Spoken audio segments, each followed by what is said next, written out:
7 ایسے پیڑ ہیں جس پہ اکثر جنات اور خبیث وغیرہ رہا کرتے ہیں، اور یہ پیڑ ایسے ہیں جو عام طور سے پائے جاتے ہیں اور بہت زیادہ یہ مشہور پیڑ ہیں اور جگہ جگہ پر آپ کو یہ پیڑ ملیں گے۔ تو اس کے تعلق سے سب سے پہلے میں وہ پیڑ بتاتا ہوں آپ کو کہ وہ کون سے پیڑ ہیں، اور پھر اس کی پوری تفصیل میں آپ لوگوں کو بتاتا ہوں۔ نمبر 1 پہ آتا ہے بیری کا پرانا درخت۔ جو بیری ہوتی ہے نا، جو بیری جو مرنے کے بعد، انسان کے انتقال کے بعد جو بیری کے پتے وغیرہ قبر میں ڈالے جاتے ہیں، تو اس کا جو درخت ہوتا ہے، اس کا جو پیڑ ہوتا ہے بیری کا درخت، تو اس پر عام طور سے جن وغیرہ رہا کرتے ہیں۔ اس کے بعد پیپل کا درخت، جو پیپل کا درخت یہ تو بہت زیادہ اس پیپل کے پیڑ سے تمام تختے وغیرہ تیار کیے جاتے ہیں، بڑے کام آتا ہے لوگوں کو، اور یہ بہت زیادہ پیڑ ہوتے بھی ہیں عام طور سے، تو پیپل کا درخت اس میں شامل ہے۔ تیسرا شیشم کا پرانا درخت۔ شیشم کی جو لکڑی سب سے مضبوط لکڑی مانی جاتی ہے، اس کا جو پرانا درخت ہوتا ہے ایک اس میں وہ شامل ہے۔ اس کے علاوہ کیلے کا درخت، جو کیلا کھایا جاتا ہے عام طور سے، تو اس کا جو جس کو بنانا بولتے ہیں انگلش میں، اس کا درخت۔ اس کے علاوہ جامن کا درخت، جامن کا پیڑ۔ اس کے علاوہ برگد کا درخت، وہ برگد ہوتا ہے نا عام طور سے قبروں مزاروں پہ آپ نے دیکھا ہوگا، لمبی لمبی اس میں اس کی ڈلانگیں ہو رہی ہوتی ہیں اور لٹک رہی ہوتی ہیں، اور رسی ٹائپ اس میں بہت سارے لوگ جھولتے بھی ہیں، تو یہ عام طور سے مزاروں کے آس پاس بھی آپ نے اس کو دیکھا ہوگا، تو یہ برگد کا درخت۔ اس کے علاوہ پرانا نیم، جو نیم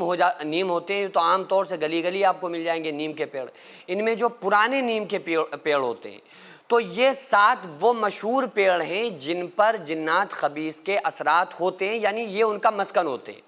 لیکن اب میں اس سے اگلی بات آپ کو اور بتا دوں کہ یہ کیا ہر پیڑ پر ایسا ہوتا ہے؟ ایسا بالکل نہیں ہے۔ پہلے جب جنات اس دنیا کے اندر انسانوں کی طرح رہا کرتے تھے، لیکن جب انسانوں کی تعداد بڑھنے لگی تو اللہ تعالیٰ نے جناتوں کو ایک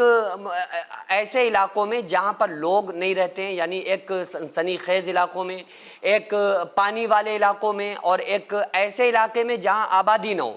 ان علاقوں کی طرف اللہ تعالیٰ نے ان کو بھیج دیا۔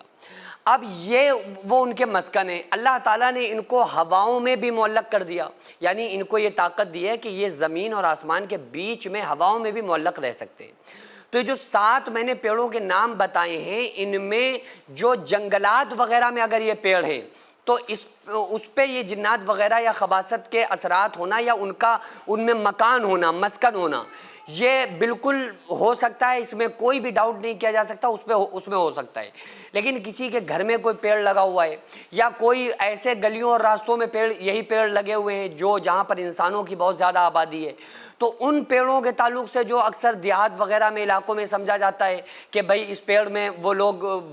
اس میں منت مانگنا شروع کر دیتے ہیں، یا اس میں بہت سارے دھاگے باندھنا شروع کر دیتے ہیں، اور یہ سمجھتے ہیں کہ شاید اس پیڑ کے اوپر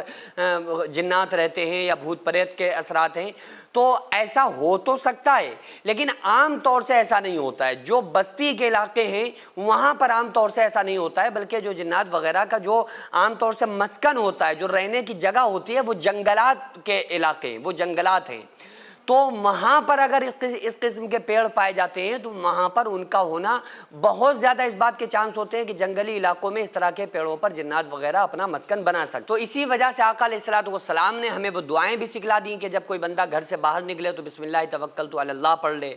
اور اس کے بعد گھر سے باہر نکلے، گھر کے اندر داخل ہو تو اعوذ باللہ من الشیطان الرجیم پڑھ کے داخل ہو۔ تو اس لیے اگر آپ گھر سے جب بھی باہر نکلیں تو ایسی جگہوں سے انسان کا گزر ہوتا رہتا ہے جو اس طرح کے پیڑ ملتے ہیں، اس طرح کی چیزیں ملتی ہیں، تو انسان کو چاہیے کہ وہ ان دعاؤں کو پڑھتا رہے جو آقا علیہ الصلوۃ والسلام نے بتلائی ہیں۔ اور اگر بائی دفعہ جنگلات میں جانا ہوا، کھیتوں کی طرف آپ جا رہے ہیں، تو اس سے پہلے پھر آپ آیت الکرسی، اگر آپ کو یاد ہے تو آیت الکرسی پڑھ کے اپنے اوپر ضرور دم کر لیجئے، تاکہ ان کے کسی بھی قسم کا کوئی اثرات آپ کو نقصان نہ پہنچا سکے۔ اس ٹائم اکثر لوگ مسجد اور مدرسوں کو توڑنا اور گرانا چاہتے ہیں، تو ایسے میں ہمارا فرض بنتا ہے کہ ہم اپنے مسجد اور مدرسوں کو قانونی طور پر مضبوط بنائیں۔ اس سے پہلے بھی میں عرض کر چکا ہوں کہ ایسے میں ہم ایک ایسا اسکول پلس مدرسہ بنانا چاہتے ہیں جس میں بچے اسکول کے ساتھ ساتھ دینی تعلیم، حفظ، عالم کا کورس اور قرآن پڑھنا سیکھ سکیں۔ اتنا بڑا کام اکیلے بالکل بھی ممکن نہیں ہے۔ اگر آپ چاہتے ہیں کہ آپ کا پیسہ صحیح جگہ پر لگے اور آپ چاہتے ہیں کہ آپ کو اس کا ثواب قیامت تک ملتا رہے،